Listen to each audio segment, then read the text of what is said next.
السلام علیکم ورحمۃ اللہ وبرکاتہ. رب اشرح لی صدری ویسر لی امری واحلل عقدۃ من لسانی یفقہوا قولی. من کان یرید حرث الآخرۃ نزد لہ فی حرثہ ومن کان یرید حرث الدنیا نؤتہ منہا وما لہ فی الآخرۃ من نصیب. جو کوئی آخرت کی کھیتی چاہتا ہے ہم اس کے لیے اس کی کھیتی میں اضافہ کریں گے، اور جو کوئی دنیا کی کھیتی چاہتا ہے اسے ہم اس میں سے کچھ دے دیں گے، اور آخرت میں اس کے لیے کوئی حصہ نہیں. ہم سب جانتے ہیں کہ موت ایک اٹل حقیقت ہے. یہ بات ہم جانتے تو ہیں، لیکن اس کے باوجود ہم اسے سنجیدگی کے ساتھ نہیں لیتے کہ ہم نے مرنے کے بعد دوسری دنیا میں جانا ہے جہاں ہمارے اعمال کا حساب ہوگا. اس دنیا میں رہتے ہوئے ہم دنیا کے کاموں اور کامیابیوں کو ہی ترجیح دیتے ہیں. موت کے بعد یہ ساری صورتحال بدل جائے گی. انسان کو دنیا کے کسی کام اور کسی کامیابی سے کوئی دلچسپی نہ ہوگی. وہاں ایک ہی بات اس کے لیے نہایت اہم ہوگی کہ اللہ کی ناراضگی سے آج کیسے بچا جائے. اس بات کا پچھتاوا زیادہ ہوگا کہ میں نے آج کے اس دن کی تیاری کیوں نہ کی، یہاں کے لیے کچھ سامان کیوں نہ تیار کیا. دنیا کی زندگی میں بہت سے لوگ پریشانی کے وقت ساتھ کھڑے ہو جاتے ہیں، لیکن وہاں تنہا اکیلے ہی ساری صورتحال کا سامنا کرنا ہوگا. عقل مند وہ ہے جو آج کے دن میں کل کی تیاری کرے، جو کام بھی کرے اسے آخرت کو مد نظر رکھتے ہوئے کرے.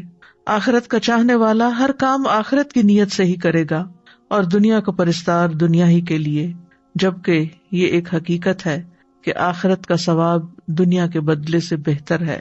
آئیے ہم اپنا جائزہ لیتے ہیں کہ ہماری بھاگ دوڑ کس مقصد کے لیے ہے، کس نیت کے ساتھ ہے. تو اس آیت میں جو سورۃ الشورى کی آیت نمبر 20 ہے، اللہ سبحانہ وتعالی ہمیں یہ بتا رہے ہیں کہ جو شخص اپنے عمل کے ذریعے آخرت کا ثواب چاہتا ہے وہ اللہ کے حقوق ادا کرتا ہے، وہ بندوں کے حقوق ادا کرتا ہے.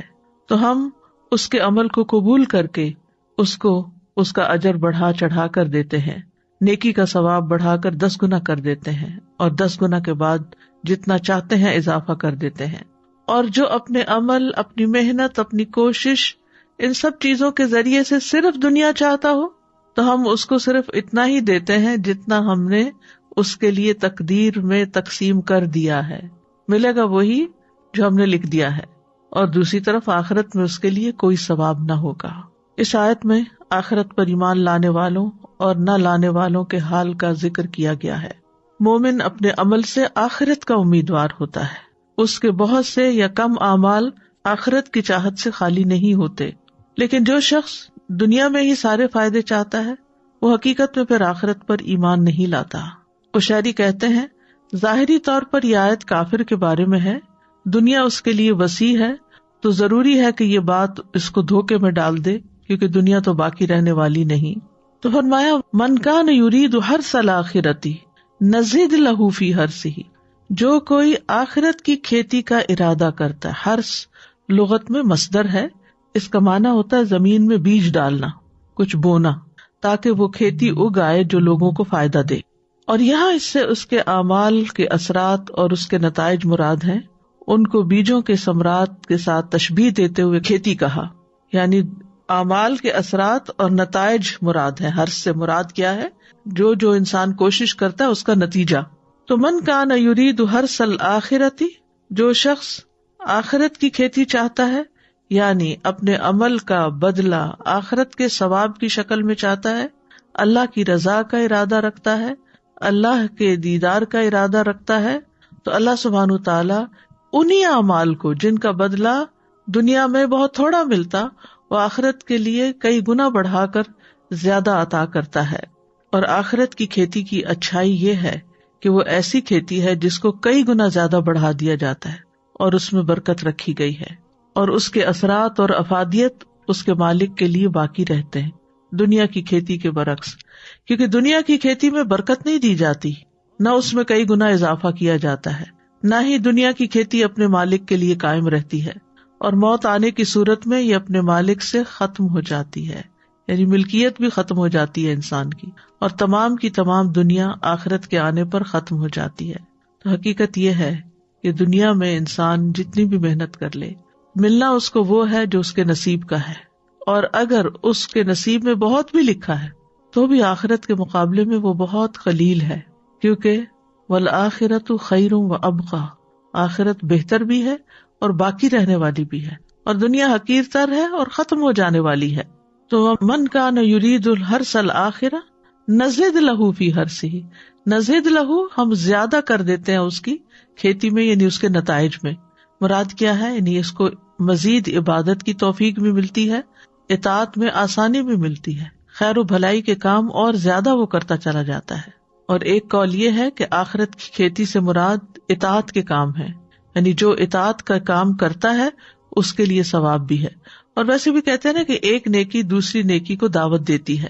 جب انسان ایک اچھا کام کرتا ہے تو اس کو اس میں ایک خاص لطف آتا ہے، اور پھر وہ مزید اور کرنا چاہتا ہے اور کرنا چاہتا ہے، اور اس طرح اللہ سبحانہ تعالیٰ آخرت کے ساتھ ساتھ اس کو دنیا کے بھی کچھ فائدے دے دیتا ہے، لیکن اس کو نیکیوں کی مزید توفیق عطا فرما دیتا ہے، یعنی اس کے لیے خیر کے دوسرے دروازے کھل جاتے ہیں، اس کو کئی دوسرے نیک اعمال کی راہیں مل جاتی ہیں جو وہ پہلے نہیں کر رہا ہوتا، اور جتنا جتنا جس کا اخلاص ہوتا ہے اس کی کھیتی اتنی ہی زیادہ پنپتی ہے۔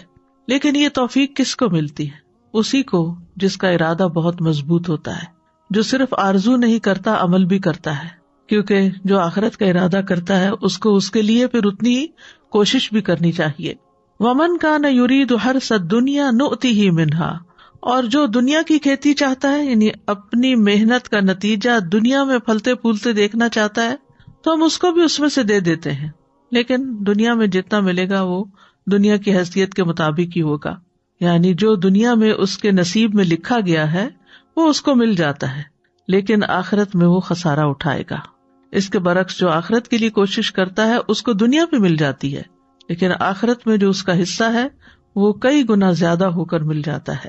پھر اسی طرح اس کا یہ معنی بھی کیا گیا ہے کہ جو اپنے عمل کے ذریعے دنیا کی خواہشات کو حاصل کرنے کا ارادہ رکھتا ہے تو ہم اس کو اتنا ہی دے دیتے ہیں جتنا ہم نے اس کے لیے دنیا کے ساز و سامان اور زینتوں میں سے مقدر کیا ہوتا ہے، کیونکہ اس کی غرض و غایت اور مقصود صرف دنیا تھی، اس نے آخرت کے لیے کچھ نہیں کیا تھا، نہ آخرت کے ثواب کی امید لگائی تھی اور نہ ہی آخرت کے عقاب سے کوئی اسے ڈر ہوا تھا۔ قتادہ کہتے ہیں اس کا مطلب یہ ہے کہ ہم اس کو اتنی مقدار میں دیتے ہیں جتنا اللہ نے اس کے لیے تقسیم کیا ہوتا ہے، جیسا کہ اللہ تعالیٰ کا فرمان ہے عجلنا لہ فیہا ما نشاء لمن نرید، ہم اس کو اس میں سے جلدی دے دیں گے جو چاہیں گے اس کے لیے، نؤتیہ منہا، تو اس میں سے اس کو دے دیں گے، یعنی جو وہ طلب کرتا ہے، جو وہ چاہتا ہے اس میں سے کچھ اس کو یہاں مل جائے گا، لیکن جو آخرت چاہتا ہے تو وہ کلًا نمد ہؤلاء وہؤلاء من عطاء ربک، ہم ہر ایک کی مدد کرتے ہیں، ان کی بھی اور ان کی بھی، دنیا کے چاہنے والے کی بھی اور آخرت کے چاہنے والے کی بھی۔ وما لہ فی الآخرۃ من نصیب، اور آخرت میں اس کا کوئی حصہ نہ ہوگا، یعنی جس طرح ایک اچھی نیت رکھنے والے مومن کو اپنے اعمال کا آخرت میں کئی گنا بڑھا چڑھا کر بدلہ ملے گا، اس شخص کو جس نے صرف دنیا کے لیے کام کیا، جس کے پاس ایمان نہیں تھا یا ایمان کا دعویٰ وہ کرتا تھا لیکن نیت ساری دنیا ہی کے فائدوں پر تھی، تو اس کو وہاں پر کچھ بھی نہیں ملے گا، کیونکہ نہ اس کی کوشش آخرت کے لیے نہ اس کی نیت آخرت کے لیے، اور اس طرح آخرت میں کوئی نصیب نہیں، یعنی اس کا جنت میں کوئی حصہ نہیں۔ آخرت میں محرومی کی وجہ کیا ہے؟ کیونکہ وہ آخرت کے لیے کام نہیں کرتا تھا۔ ایک اور جگہ پر آتا ہے وَقَدِمْنَا إِلَىٰ مَا عَمِلُوا مِنْ عَمَلٍ فَجَعَلْنَاهُ هَبَاءً مَنْثُورًا، اور ہم اس کی طرف آئیں گے اور جو انہوں نے کوئی بھی عمل کیا ہوگا تو اسے بکھرا ہوا غبار بنا دیں گے، یعنی وہ لوگ بھی جو دنیا چاہتے ہیں، محنت بھی کرتے ہیں، عمل کرتے ہیں، کھیتی باڑی کرتے ہیں، زراعت کرتے ہیں، لیکن وہ انہیں وہاں کوئی فائدہ نہ دے گی۔ کھیتی کی مثال دینے میں ایک حکمت بھی ہے، اس لفظ پر اگر آپ غور کریں تو آپ کو سمجھ آئے گی کہ کھیتی کرنے والا اپنی کھیتی میں اور کاشتکاری میں اور شجرکاری میں ہلکان ہو جاتا ہے، وہ نہ دن دیکھتا ہے نہ رات دیکھتا ہے، دن کے وقت سخت دھوپ میں کام کرتا ہے، راتوں کی نیند قربان کر کے سخت سردیوں میں رات کے وقت کھیتوں کو پانی لگا رہا ہوتا ہے۔ کیوں؟ اس لیے کہ اس کو اس کھیت سے غلے اور پھل کی توقع ہوتی ہے، امید ہوتی ہے کہ یہ کھیتی کچھ فائدہ لائے گی۔ تو چونکہ زمین میں ہل جوتنا کھیتی کرنے میں کمائی کے بنیادی اصول میں سے ہے، تو ہر کمانے کے لیے پھر یہ بطور استعارہ استعمال کیا گیا ہے۔ اسی سے ابن عمر کا فرمان ہے، آپ دنیا کی کھیتی اس طرح کریں گویا آپ نے ہمیشہ زندہ رہنا ہے، اور آخرت کے لیے اس طرح عمل کریں جیسے کل ہی آپ کو موت آنی ہے. یعنی اگر آپ ایک دن دنیا کی کھیتی نہیں کریں گے تو آپ کہیں گے کہ کل بھی وقت مل جائے گا، لیکن آخرت کے لیے فوری عمل کریں کیونکہ ہو سکتا ہے کل وقت نہ ملے. اسی سے نام حارث ہے. حارث کہتے ہیں کسان کو، تو کسان کو اس کے اس عمل کی وجہ سے یہ نام دیا گیا ہے. اسی طرح انسانوں میں سے بھی نام حارث رکھا جاتا ہے، اور یہ ایک سچا اور اچھا نام ہے. نبی صلی اللہ علیہ وسلم نے فرمایا عبداللہ اور عبد الرحمن سب سے بہترین، اور حمام اور حارث سب سے سچے نام ہیں، جبکہ بدترین نام حرب اور مرہ ہیں. حرب کہتے ہیں جنگ کو، اور مرہ کہتے ہیں کڑوے کو. تو زمین سے کیا ملتا ہے انسان کو، کیا نکلتا ہے اس کے لیے؟ جتنی وہ محنت کرتا ہے، جتنا وہ اپنی پوری کوشش کے ساتھ ساتھ اپنے ذہن کے ساتھ ساتھ سوچ سمجھ کر اس میں وقت کے آنے پر مناسب موسم پر وہ کھیتی لگاتا ہے. تو دنیا اور آخرت کے ثواب کے حوالے سے لوگوں کی کچھ قسمیں ہیں. نمبر 1، عبادت کو بغیر ثواب کے کرنے والے. یعنی کچھ لوگ ایسے ہیں کہ جو عمل کرتے ہیں، نماز روزہ کرتے ہیں، حج زکوٰۃ بھی کرتے ہیں، علم بھی حاصل کرتے ہیں، لیکن ان کے دل میں ان ساری کوششوں کی یہ خواہش نہیں ہوتی کہ اس کا ہمیں آخرت میں بدلہ ملے. نیت کے بغیر ہی کر رہے ہیں. نماز ہے تو مشینی طور پر پڑھے جا رہے ہیں، زکوٰۃ ہے تو چونکہ زکوٰۃ فرض ہے اس لیے دینی ہے دے دیا، لیکن ان کی نیت اور ارادہ نہیں ہوتا پیچھے کوئی کہ ہمیں اس کا آخرت میں ثواب ملے. نمبر 2، عبادت کے کاموں میں آخرت کا ثواب اور دنیا کا بھی ثواب کا ارادہ رکھنے والے. تو یہ دوسری قسم کے لوگ ہیں جو عبادت کے عمل اس طرح ادا کرتے ہیں کہ وہ عبادت کے عمل کے ذریعے آخرت کا ارادہ بھی رکھتے ہیں اور دنیا کا بھی. جیسے کوئی انسان جہاد کرتا ہے لیکن اس سے دنیا کے ساز و سامان کا بھی ارادہ کرتا ہے. آپ سے پوچھا گیا کہ اگر کوئی جہاد کرتا ہے لیکن وہ چاہتا ہے کہ آخرت کے ساتھ ساتھ اس کو دنیا میں بھی ملے، تو آپ نے فرمایا اس کو کوئی ثواب نہیں. تیسرا وہ ہے عبادت کے کام سے آخرت کا ثواب حاصل کرنے والے لوگ. تو یہ تیسری قسم ہے جو عبادت کے اعمال اس طرح ادا کرتے ہیں کہ وہ اس سے آخرت کے ثواب کا ارادہ رکھتے ہیں، اور اس کے علاوہ دیگر فوائد بھی جو عبادت کے نتیجے میں ہوتے ہیں ان کا بھی وہ ارادہ کرتے ہیں. تو ایک لحاظ سے یہ ایک شرعی مصلحت ہے اور شرعی احکام میں اس کو ملحوظ رکھا گیا ہے. چوتھی قسم وہ ہے جو دنیاوی کام آخرت کے اجر کی نیت کے بغیر کرنے والے ہیں. جیسے دنیا کے کام ہے کھانا پینا چلنا پھرنا، تو اگر انسان آخرت کی نیت کے بغیر کام کرتا ہے، اس میں ثواب کی نیت نہیں ہوتی، تو نہ اس کو اجر ملے گا نہ گناہ ملے گا، کیونکہ وہ روٹین میں اپنے دنیا کے روز کے کام کر رہا ہے. یہ ایسے لوگوں کا حال ہے جو غافل اور لا علم ہے. پانچویں قسم کے لوگ وہ عقل مند ہیں کہ جو مباح کاموں کو بھی آخرت کی نیت سے کرنے والے ہیں. کھانا کھا رہے ہیں لیکن اس میں بھی ان کی نیت اچھی ہے، گھر کے کام کاج کر رہے ہیں، جاب کر رہے ہیں، محنت مشقت مزدوری کر کے اپنے بیوی بچوں کے لیے کما کے لاتے ہیں، لیکن اللہ کی رضا کے لیے کہ اللہ نے ہم پر یہ ذمہ داری ڈالی ہے، تو ان کا وہ کام چاہے وہ پیورلی دنیا کا کام کیوں نہیں، اس پر بھی ان کو اجر ملے گا، کیونکہ انہوں نے یہ سب کچھ اللہ کی رضا کے لیے کیا اور آخرت میں اجر پانے کے لیے کیا. وہ سوتے بھی ہیں تو اس لیے تاکہ ان کی تھکاوٹ دور ہو اور وہ زیادہ سے زیادہ اچھی عبادت کر سکیں. وہ جسمانی ورزش کرتے ہیں، ایکسرسائز کرتے ہیں تاکہ وہ اطاعت کے کاموں پر قوت حاصل کر سکیں. تو بات یہیں پر آ کر رکتی ہے کہ جیسی نیت ویسا ہی پھل ہوگا، جو ارادہ ہوگا جس کے لیے کر رہے ہیں وہی سامنے آئے گا. ایک اور اعتبار سے بھی لوگوں کی تقسیم ہے. وہ کیا ہے؟ دنیاوی فائدوں کے حصول کے لیے نیک کام کرنے والے لوگ، یعنی بظاہر نیک کام کر رہے ہیں، مثلا تسبیح پڑھ رہے ہیں، ذکر کر رہے ہیں، لیکن مقصد کیا ہے؟ دنیا میں کچھ مل جائے اس کا. نماز اس لیے پڑھ رہے ہیں تاکہ ان کی ایکسرسائز ہو جائے، روزہ اس لیے رکھ رہے ہیں کہ ڈائٹنگ ہو جائے، حج پہ اس لیے جا رہے ہیں کہ ہالیڈیز ہو جائیں، یا اس کے علاوہ بھی جو بھی وہ نیک کام کرتے ہیں اس کے پیچھے وہ دنیا کا کوئی فائدہ سوچ لیتے ہیں. چلو کر لیتے ہیں، نیک کام ہی ہے نا، تو اس کا یہ اور یہ اور یہ فائدہ ہو جائے گا. تو بہت سے لوگ اللہ کی رضا حاصل کرنے کے لیے نیک کام کرتے ہیں، جیسے نماز ہے، صدقہ ہے، صلہ رحمی ہے، احسان کرنا ہے، ظلم چھوڑ دینا، لیکن وہ ان کے ذریعے آخرت کا ثواب حاصل کرنے کی نیت نہیں کرتے، بلکہ اس کے بدلے میں چاہتے ہیں کہ اللہ اس کے مال کی حفاظت کرے. یعنی نماز کیوں پڑھتے ہیں؟ تاکہ اس کی دن بھر حفاظت رہے، یا یہ کہ ذکر اذکار تسبیحات کر کے کام شروع کریں تاکہ مال بڑھ جائے، برکت ہو بزنس میں، یا اس کے اہل و عیال کی حفاظت ہو. وہ اپنے عمل سے جنت کو پانے یا جہنم سے فرار حاصل کرنے کا کوئی ارادہ نہیں رکھتے. اس آدمی کو دنیا میں اس کا اجر و ثواب دے دیا جاتا ہے لیکن آخرت میں اس کا کوئی حصہ نہیں. اور یہ وہ قسم ہے جس کو ابن عباس رضی اللہ عنہ نے بیان کیا ہے. نمبر 2، ریاکاری کرنے والے. یہ پہلے سے بھی زیادہ سنگین اور زیادہ خوفناک ہے. یہ وہ قسم ہے جسے مجاہد رحمہ اللہ نے اس آیت میں بیان کیا ہے. وہ یہ ہے کہ ایک انسان نیک عمل کرتا ہے اور اس کی نیت آخرت کے ثواب کو طلب کرنا نہیں ہوتی، جیسا کہ یہ ہم نے آیت بیان کی اس کی طرف اشارہ، صرف ریاکاری کرنا مقصود ہوتی ہے. تیسرے وہ لوگ ہیں جو نیک اعمال کو دنیاوی غرض سے کرنے والے ہیں، یعنی نیک عمل کرتا ہے انسان اور اس سے مقصد اس کا کچھ مال حاصل کرنا ہوتا ہے. مثال کے طور پر حج کرتا ہے تاکہ کچھ مال کما سکے، دنیا حاصل کرنے کے لیے ہجرت کرتا ہے، یا وہ مال غنیمت حاصل کرنے کے لیے جہاد کرتا ہے. تو اس آیت کی تفسیر میں اس قسم کو بھی بیان کیا جاتا ہے. یعنی جیسے ایک انسان علم حاصل کرتا ہے تاکہ اپنے گھر والوں کو پڑھا سکے، یا وہ اس کے ذریعے کوئی لیڈرشپ کا رول ادا کر سکے، یا قرآن سیکھتا ہے تاکہ وہ کسی مسجد میں کام کر کے نماز پڑھا کے کوئی جاب کر سکے. تو یہ وہ لوگ ہیں جو نیک اعمال کو دنیاوی غرض سے کرتے ہیں. تجوید اس لیے سیکھ رہے ہیں تاکہ اس کے ذریعے مال کما سکے. چوتھا وہ شخص ہوتا ہے جو ایمان سے محروم ہوتا ہے، یعنی ویسے ایمان نہیں ہے، کام اچھے کر رہے ہیں لیکن مسلمان نہیں ہے، تو ان کا بھی اجر کچھ نہیں ملے گا، کیونکہ قرآن مجید میں آتا ہے انما یتقبل اللہ من المتقین، اللہ متقی لوگوں سے ہی قبول کرتا ہے. تب ہمیں سوچنا چاہیے کہ ہم کیا چاہتے ہیں. مثلا ہم اگر اس وقت یہ لیکچر سن رہے ہیں تو کس نیت سے سن رہے ہیں، پڑھا رہے ہیں تو کس نیت سے پڑھا رہے ہیں، سیکھ رہے ہیں تو کس نیت سے سیکھ رہے ہیں، کیونکہ اللہ کے پاس دونوں بدلے ہیں، دنیا بھی ہے آخرت بھی ہے، دونوں کا مالک وہی ہے. ہم کیا چاہتے ہیں یہ اس پہ ڈیپینڈ کرتا ہے کہ ہمارا ارادہ کیا ہے. سورۃ النساء میں آتا ہے من کان یرید ثواب الدنیا فعند اللہ ثواب الدنیا والآخرہ وکان اللہ سمیعا بصیرا.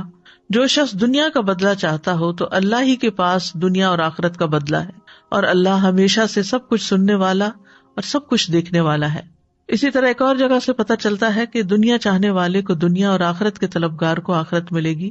سورۃ بنی اسرائیل میں ہے من کان یرید العاجلۃ عجلنا له فیہا ما نشاء لمن نرید ثم جعلنا له جہنم یصلاها مذموما مدحورا ومن اراد الآخرۃ وسعى لها سعیها وهو مؤمن فاولئک کان سعیهم مشکورا. جو شخص اس جلدی والی دنیا کا ارادہ رکھتا ہو ہم اس کو اس میں سے جلدی دے دیں گے، جو چاہیں گے، جس کے لیے چاہیں گے. پھر ہم نے اس کے لیے جہنم بنا رکھی ہے، یعنی جو دنیا چاہتا ہے اس کو دنیا میں سے دے دیں گے لیکن آخرت میں جہنم ہے اس کے لیے، اس میں داخل ہوگا مذمت کیا ہوا، دھتکارا ہوا. اور جس نے آخرت کا ارادہ کیا اور اس کے لیے کوشش کی جو اس کے لائق کوشش ہے جبکہ وہ مومن ہو، تو یہی لوگ ہیں جن کی کوشش ہمیشہ سے قدر کی ہوئی ہے. پھر دنیا چاہنے والے کو دنیا میں اعمال کا بدلہ مل جاتا ہے. سورۃ ہود میں آتا ہے من کان یرید الحیات الدنیا وزینتہا نوفی الیہم اعمالہم فیہا وہم فیہا لا یبخسون. جو کوئی دنیا کی زندگی اور اس کی زینت کا ارادہ رکھتا ہو ہم انہیں ان کے اعمال کا بدلہ اسی دنیا میں پورا دے دیں گے اور اس دنیا میں ان سے کمی نہ کی جائے گی، یعنی ان کی کوشش کے مطابق ان کو مل جائے گا. رسول اللہ صلی اللہ علیہ وسلم نے فرمایا اعمال کا دار و مدار نیتوں پر ہے. ہر انسان کے لیے وہی ہے جس کی اس نے نیت کی ہو. سو جس نے اللہ اور اس کے رسول کی طرف ہجرت کی تو اس کی ہجرت اللہ اور اس کے رسول کی طرف ہے، اور جس نے دنیا حاصل کرنے کے لیے ہجرت کی یا کسی عورت سے نکاح کرنے کے لیے تو اس کی ہجرت اسی کی طرف ہے جس کی طرف ہجرت کی نیت کی.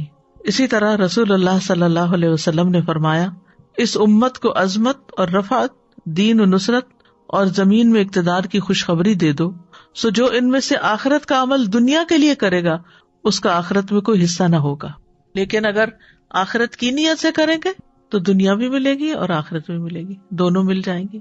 اگر حقیر دنیا کی نیت ہوگی تو حقیر ہی ملے گا، اور اگر بہترین آخرت کی نیت ہوگی تو بہترین ہی ملے گا. یہ بھی یاد رکھیے کہ جو عمل صرف اللہ کے لیے کیے جائیں وہی قبول ہوتے ہیں، باقی قبول نہیں ہوتے.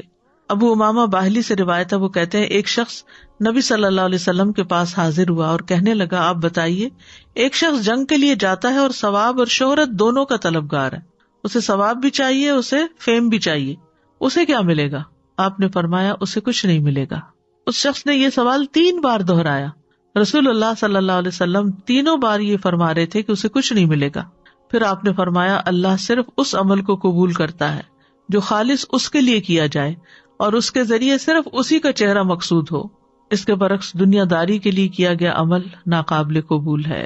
رسول اللہ صلی اللہ علیہ وسلم نے فرمایا، بے شک اللہ تعالیٰ فرماتا ہے میں سب شریکوں سے بہترین ہوں، پس جس نے کسی کو میرے عمل میں شریک کیا تو وہ عمل اسی شریک کے لیے، یعنی میں نہیں لوں گا وہ.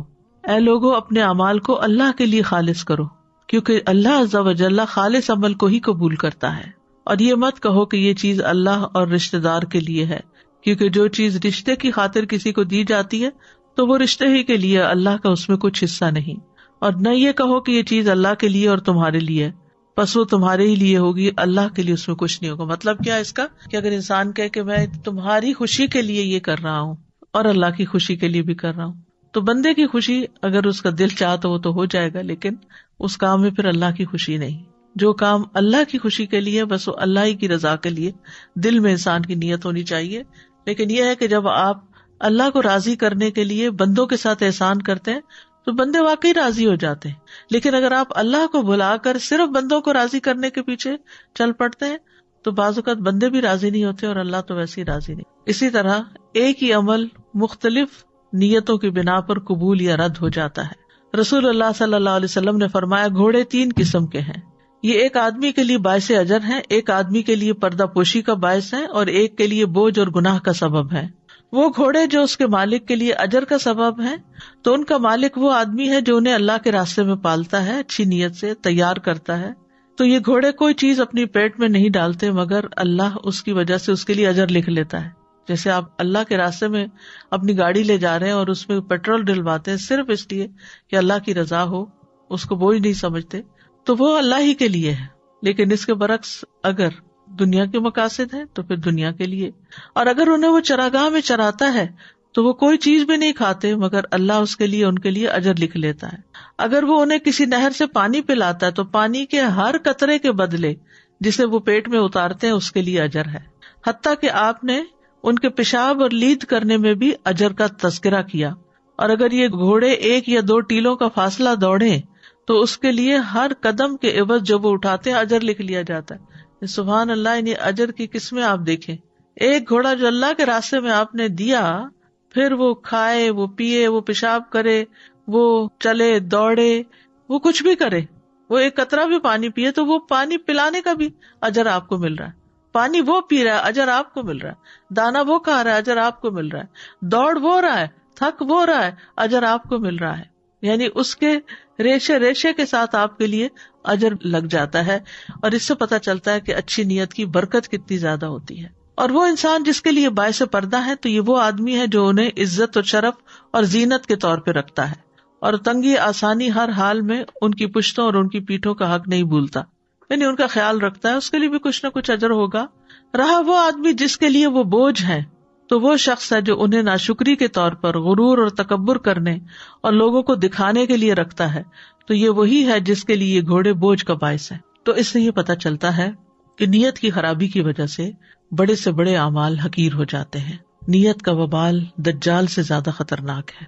ابو سعید سے روایت ہے، وہ کہتے ہیں کہ رسول اللہ صلی اللہ علیہ وسلم ہمارے پاس تشریف لائے، ہم مسیح دجال کا ذکر کر رہے تھے تو آپ نے فرمایا، کیا میں تمہیں ایسی چیز نہ بتاؤں جو میرے نزدیک تمہارے لیے مسیح دجال سے بھی زیادہ خطرناک ہے؟ ہم نے کہا کیوں نہیں؟ تو آپ نے فرمایا، شرک خفی، چھپا ہوا شرک. یہ وہ ہے کہ آدمی نماز پڑھنے کے لیے کھڑا ہوتا ہے، جب اسے معلوم ہوتا ہے کہ کوئی اسے دیکھ رہا ہے تو وہ اپنی نماز کو خوبصورت بناتا ہے. یعنی انسان اکیلے کمرے میں نماز پڑھ رہا ہے اور تیز تیز پڑھ رہا ہے، اتنے میں اس کو محسوس ہوتا ہے کہ کسی نے دروازہ کھولا اور وہ اندر آئے تو بہت اچھی طرح بہت خوبصورتی سے نماز پڑھنے لگتا ہے. یہ وہ شخص ہے جو پبلک میں تو نیک کام کو بڑے اچھے طریقے سے کرتا ہے، لیکن یہی شخص اکیلا ہوتا ہے تو اس کے کام کی کوئی کوالٹی نہیں ہوتی. گویا لوگوں کو دکھانے کے لیے تھا، اللہ کو دکھانے کے لیے نہیں. کیونکہ جو اللہ کو دکھانے کی نیت رکھتا ہے وہ تو تنہائی میں بھی بہترین نماز پڑھے گا. دنیا میں بڑے سے بڑے کیے جانے والے کام اگر آخرت کی نیت سے نہیں تو کچھ بھی فائدہ نہ ہوگا. ابن جدعان اسی طرح ہشام بن مغیرہ صلہ رحمی کرتا تھا، مہمانوں کی میزبانی کرتا تھا، غلاموں کو آزاد کرتا تھا، کھانا کھلاتا تھا. اگر وہ اسلام کا دور پاتا تو مسلمان بھی ہو جاتا. تو ام سلمہ کہتی ہے، میں نے نبی صلی اللہ علیہ وسلم سے کہا کہ کیا یہ اعمال اس کو فائدہ دیں گے؟ آپ نے فرمایا نہیں، وہ تو دنیا کے لیے دیتا تھا اور دنیا میں ہی اس کا چرچا اور اس کی تعریف چاہتا تھا. اس نے ایک دن بھی نہیں کہا تھا رب اغفر لی خطیئتی یوم الدین، اے میرے رب بدلے کے دن میری خطاؤں کو معاف کر دینا. یعنی اس کے ذہن میں آخرت تھی ہی نہیں، آخرت کی کھیتی نہیں تھی، اس لیے اس کو دنیا میں جو ملنا تھا مل گیا، اب وہاں کے لیے کچھ نہیں ہے. اسی طرح جو دنیا طلب کرتا ہے وہ اپنی آخرت کو نقصان دیتا ہے. رسول اللہ صلی اللہ علیہ وسلم نے فرمایا جس نے دنیا طلب کی اس نے اپنی آخرت کو نقصان دیا، اور جس نے آخرت کا مطالبہ کیا اس نے اپنی دنیا کو نقصان دیا. پس تم باقی رہنے والی زندگی کے بدلے فنا ہونے والی دنیا کا نقصان ہونے دو. یعنی اگر دو چیزوں میں ایک کو چوز کرنا پڑے تو آخرت کو چوز کرو. رسول اللہ صلی اللہ علیہ وسلم نے فرمایا جب اللہ عز و جل اولین و آخرین کو اس دن جمع فرمائے گا جس میں کوئی شک و شبہ نہیں، تو ایک منادی آواز لگائے گا جو شخص کسی عمل میں اللہ تبارک و تعالیٰ کے لیے شریک ٹھہراتا ہو اسے چاہیے کہ اس کا ثواب بھی اللہ عز و جل کے علاوہ سے طلب کرے، کیونکہ اللہ عز و جل تمام شرکاء سے زیادہ شرک سے بے نیاز ہے. یعنی جو کام جس کے لیے کیا ہے اب اسی سے بدلہ لو، اللہ کی طرف سے تمہیں کچھ نہیں ملنے والا. اسی طرح دین کا کام بھی اگر دنیا کی نیت سے کیا جائے، شہرت کی نیت سے کیا جائے تو اس کا بھی کوئی اجر نہیں ہوگا. رسول اللہ صلی اللہ علیہ وسلم نے فرمایا بے شک قیامت کے دن سب سے پہلا شخص جس کے خلاف فیصلہ کیا جائے گا وہ ہوگا جسے شہید کر دیا گیا. اسے پیش کیا جائے گا تو اللہ اسے اپنی عطا کردہ نعمت کی پہچان کرائے گا تو پہچان لے گا. وہ پوچھے گا تم نے نعمتوں کو پا کر کیا کیا؟ وہ کہے گا میں نے تیرے راستے میں لڑائی کی یہاں تک کہ مجھے شہید کر دیا گیا. تو وہ فرمائے گا تو نے جھوٹ بولا، تم اس لیے لڑے تھے کہ تمہیں بہادر کہا جائے، سو کہہ دیا گیا. پھر اس کے بارے میں حکم دیا جائے گا تو اس کو منہ کے بل گھسیٹا جائے گا یہاں تک کہ آگ میں ڈال دیا جائے گا. دوسرے وہ شخص جس نے علم حاصل کیا، اس کی تعلیم دی، قرآن کی قرات کی تو اسے پیش کیا جائے گا تو وہ اسے اپنی نعمتوں کی پہچان کرائے گا تو وہ اسے پہچان لے گا. وہ فرمائے گا تو نے نعمتوں کو پا کر کیا کیا؟ وہ کہے گا میں نے علم حاصل کیا، اسے سیکھا اور تیری خاطر قرآن کی قرات کی. اللہ تعالیٰ فرمائے گا تو نے جھوٹ بولا، تو نے تو علم اس لیے حاصل کیا تھا کہ تجھے عالم کہا جائے، اور تو نے قرآن اس لیے پڑھا کہ کہا جائے کہ یہ قاری ہے، سو وہ تو کہہ دیا گیا. پھر اس کے بارے میں حکم دیا جائے گا کہ اسے منہ کے بل گھسیٹتے ہوئے آگ میں ڈال دیا جائے تو وہ ڈال دیا جائے گا. پھر وہ شخص جس کو اللہ نے وسعت دی، ہر طرح کا مال عطا کیا، اسے لایا جائے گا. وہ اسے اپنی نعمتوں کی پہچان کرائے گا تو وہ اسے پہچان لے گا. وہ فرمائے گا تم نے ان نعمتوں کا کیا کیا؟ وہ کہے گا میں نے کوئی ایسی راہ نہیں چھوڑی جس میں مال خرچ کرنا تجھے پسند نہ ہو، مگر میں نے تیرے لیے وہاں مال خرچ کیا. اللہ تعالیٰ فرمائے گا تم نے جھوٹ بولا، تم نے یہ سب کچھ اس لیے کیا تھا تاکہ کہا جائے کہ وہ سخی ہے، سو ایسا ہی کہہ دیا گیا. پھر اس کے بارے میں حکم دیا جائے گا تو اسے منہ کے بل گھسیٹا جائے گا، پھر آگ میں ڈال دیا جائے گا. آپ سوچئے کہ وہ لوگ ہیں جو لیڈرز ہیں، جو ٹاپ پر ہیں نیکی کرنے کے، کہ ہر فیلڈ میں انہوں نے صدقہ کیا اور خوب علم حاصل کیا اور سکھایا بھی، اور پھر اللہ کے راستے میں لڑ کے جان دے دی. کسی نے جان دے دی، کسی نے جوانی دے دی، کسی نے عمر دے دی، کسی نے مال دے دیا، لیکن آخرت میں کچھ بھی نہیں ملے گا. وجہ نیت کی خرابی. اسی طرح دنیا کی خاطر علم سیکھنے والے کی سزا ہے.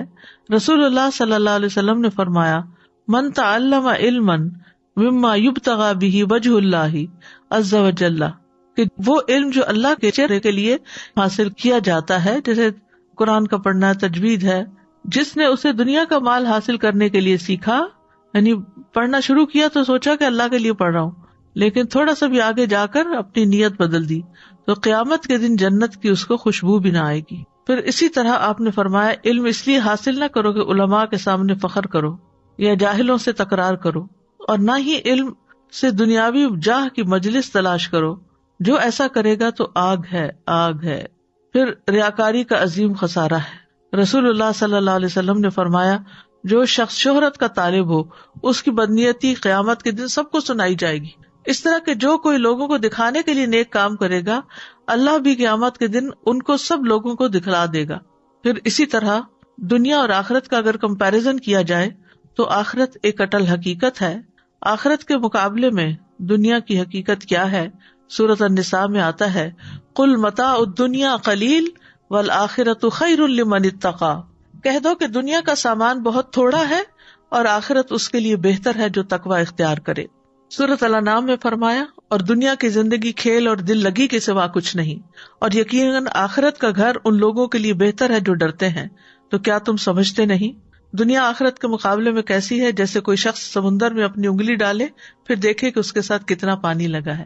ساری زندگی بھی انسان کو سب کچھ ملتا رہے تو بس اس پانی سے زیادہ کچھ بھی نہیں، لیکن آخرت کی جزا انسان سوچ بھی نہیں سکتا کہ کتنی بڑی ہے۔ دنیا عارضی مقام ہے اور آخرت ہمیشہ کا گھر ہے۔ رسول اللہ صلی اللہ علیہ وسلم نے فرمایا، تم جانتے ہو کہ ہمیں اللہ کی طرف لوٹنا ہے، پھر جنت کی طرف یا جہنم کی طرف جانا ہے۔ وہ ایسی مستقل اقامت گاہ ہے کہ وہاں سے روانگی نہیں، وہ ایسی ہمیشگی ہے جس میں موت نہیں آئے گی، وہاں ایسے جسم ہوں گے جو مرنے والے نہیں ہوں گے۔ تو اس لیے انسان وہاں کے لیے کام کرتا رہے، اور اصل زندگی جو ہے وہ آخرت کی زندگی ہے۔ وما هذه الحیات الدنیا الا لہو ولعب وان الدار الاخرۃ لہی الحیوان لو کانوا یعلمون۔ اور دنیا کی زندگی کچھ نہیں مگر ایک دل لگی اور کھیل، اور بے شک آخرت کا گھر یقیناً وہی اصل زندگی ہے اگر وہ جانتے ہوتے۔ اور دنیا کی زندگی کے فائدے بہت معمولی ہیں۔ دنیا کتنی بھی خوبصورت کیوں نہ ہو، آخرت کے مقابلے میں بہت حقیر ہے، لیکن ان سب باتوں کے باوجود ہم آخرت کو اتنی امپورٹنس نہیں دیتے۔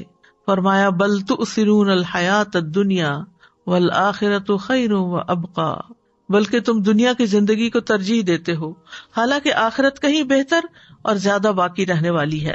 ہم دیکھتے ہیں کہ انبیاء کو آخرت کے لیے خالص کیا گیا۔ انا اخلصناہم بخالصۃ ذکر الدار وانہم عندنا لمن المصطفین الاخیار۔ بے شک ہم نے انہیں ایک خاص صفت کے ساتھ چن لیا جو اصل گھر کی یاد ہے، اور بلا شبہ وہ ہمارے نزدیک یقیناً چنے ہوئے بہترین لوگوں میں سے تھے، یعنی پیغمبر جو تھے۔ پھر اللہ کے عام بندوں کی صفت بھی یہی ہے کہ وہ آخرت سے ڈرتے رہتے ہیں۔ یوفون بالنذر ویخافون یوما کان شرہ مستطیرا، جو اپنی نظر پوری کرتے ہیں اور اس دن سے ڈرتے ہیں جس کی مصیبت ہر طرف پھیلی ہوئی ہوگی۔ پھر اسی طرح آخرت کا گھر ان کے لیے ہے جو اللہ کی خاطر عمل کرے۔ والذین صبروا ابتغاء وجہ ربہم، وہ لوگ جنہوں نے اپنے رب کا چہرہ پانے کے لیے صبر کیا اور نماز قائم کی، اور ہم نے جو کچھ انہیں دیا اس میں سے پوشیدہ اور ظاہر خرچ کیا، اور برائی کو نیکی کے ساتھ ہٹاتے ہیں، یہی لوگ ہیں جن کے لیے گھر کا اچھا انجام ہے، یعنی آخرت کا انجام اچھا ہے۔ یہ یاد رکھیے کہ عقل مند وہی ہوتا ہے جو وقت کے آنے سے پہلے تیاری کی فکر لگائے رکھے، اور آخرت پر ایمان لوگوں کا ایک امتحان بھی ہے۔ آخرت پر ایمان نہ ہونے کا نقصان کیا ہے کہ انسان سیدھے راستے سے دور ہو جاتا ہے، قرآن سمجھ میں نہیں آتا، اعمال ضائع ہو جاتے ہیں، قیامت کے دن سخت نقصان اٹھاتا ہے انسان، قیامت کے دن نیکیوں کا کوئی فائدہ نہ ہوگا۔ پھر دنیا کی حرص کی مذمت بھی کی گئی ہے قرآن و حدیث میں۔ ابن عباس کہتے ہیں کہ اللہ نے دنیا کو 3 اجزاء میں تقسیم کیا ہے، ایک حصہ مومن کے لیے، ایک حصہ منافق کے لیے، اور ایک حصہ کافر کے لیے۔ مومن آخرت کے لیے زیادہ راہ لیتا ہے یہاں، اور منافق دنیا کی زینت اختیار کرتا ہے، اور کافر خوب عیش کرتا ہے، یعنی دنیا میں یہ ہوتا ہے۔ اسی طرح دنیا کا حقیر بندہ بننے کی بھی مذمت کی گئی ہے۔ نبی صلی اللہ علیہ وسلم نے فرمایا، ہلاک ہوا درہم کا بندہ، ہلاک ہوا دینار کا بندہ، ہلاک ہوا منقش چادر کا بندہ، اگر اسے مل جائے تو راضی، نہ ملے تو ناراض، اللہ کرے یہ ہلاک ہو جائے، سر نگوں ہو کر گر پڑے، اگر اسے کانٹا چبھے تو کوئی نہ نکالے۔ یہ نبی صلی اللہ علیہ وسلم کی بد دعا ہے ایک طرح سے اس شخص کے لیے کہ جو ہر کام صرف دنیا کے فائدے کے لیے کرتا ہے۔ آخرت چاہنے والے دنیا کو ایک ضرورت سمجھتے ہیں، دنیا سے محبت نہیں کرتے۔ دنیا اور آخرت میں سے ایک کو راضی کرنا ہوتا ہے۔ علی رضی اللہ عنہ کہتے ہیں، دنیا اور آخرت آپس میں 2 سوتنے ہیں، آپ جتنا ایک کو راضی کریں گے دوسری آپ سے اتنی ہی ناراض ہو جائے گی۔ دنیا کس لیے ہے؟ تاکہ ہم اپنی آخرت کمائیں، اس لیے ہم اپنے آپ کو آخرت کے کاموں میں مشغول کر لیں اور دنیا کو امانت سمجھتے ہوئے زندگی گزاریں۔ حسن کہتے ہیں، اللہ ان لوگوں پر رحم کرے جن کے نزدیک دنیا ایک امانت تھی اور انہوں نے اس امانت کو، اس ہستی کو ادا کر دیا جس نے ان کو اس دنیا پر امانت دار بنایا تھا، پھر وہ ہلکے پھلکے ہو کر چل دیے۔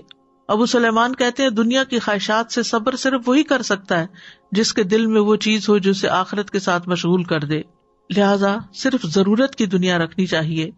سفیان کہتے ہیں، دنیا میں سے اپنے جسم کے لیے لے لو اور آخرت میں سے اپنے دل کے لیے لے لو۔ سفیان ثوری کہتے ہیں، دنیا میں بے رغبتی لوگوں سے بے رغبتی اختیار کرنا ہے، اور سب سے پہلے اپنے نفس کے متعلق زہد اختیار کرو. دنیا کے ساتھ ساتھ آخرت کی بھلائی کے لیے دعا کرنی چاہیے. ربنا آتنا فی الدنیا حسنۃ وفی الآخرۃ حسنۃ وقنا عذاب النار. پھر عافیت کا سوال کرنا چاہیے. اللہم انی اسألک العافیۃ فی الدنیا والآخرہ اللہم انک عفو تحب العفو فاعف عنا. قیامت کے دن کی رسوائی سے پناہ مانگنی چاہیے. اللہم لا تخزنی یوم القیامہ. قیامت کے دن کی تنگی سے پناہ مانگنی چاہیے. اللہم انی اعوذ بک من ضیق الدنیا وضیق یوم القیامہ. کرنے کے کام یہ ہے کہ نمبر 1 ہر کام اللہ کی رضا حاصل کرنے کی نیت سے کریں الا ابتغاء وجہ ربہ الاعلی. دوسرا یہ کہ ہر کام رب العالمین کے لیے ہو. قل ان صلاتي ونسکی ومحیای ومماتی للہ رب العالمین. کہہ دیجیے بے شک میری نماز، میری قربانی، میری زندگی اور میری موت اللہ کے لیے ہے. پھر یہ کہ آخرت کو سامنے رکھتے ہوئے اپنے فرائض ادا کریں. پھر یہ کہ آخرت کے دن کے عذاب سے بچنے کے لیے نیکیاں کریں. اپنے مال و اسباب کو آخرت بنانے کے لیے استعمال کریں. آخرت کو سامنے رکھتے ہوئے صدقہ کریں، کیونکہ اگر آخرت ہماری سنور گئی تو دنیا بھی سنور جائے گی. اور آخرت کی یاد کے لیے وقتاً فوقتاً قبروں کی زیارت کرتے رہیں. اس سے انسان کو اندازہ ہو جاتا ہے کہ دنیا میں کتنا بھی بڑا گھر بنا لوں لیکن آنا بالآخر مجھے یہی اس گھر میں ہے. دنیا کے گھر میں تو چند سال رہیں گے لیکن قبر میں معلوم نہیں کب تک رہیں.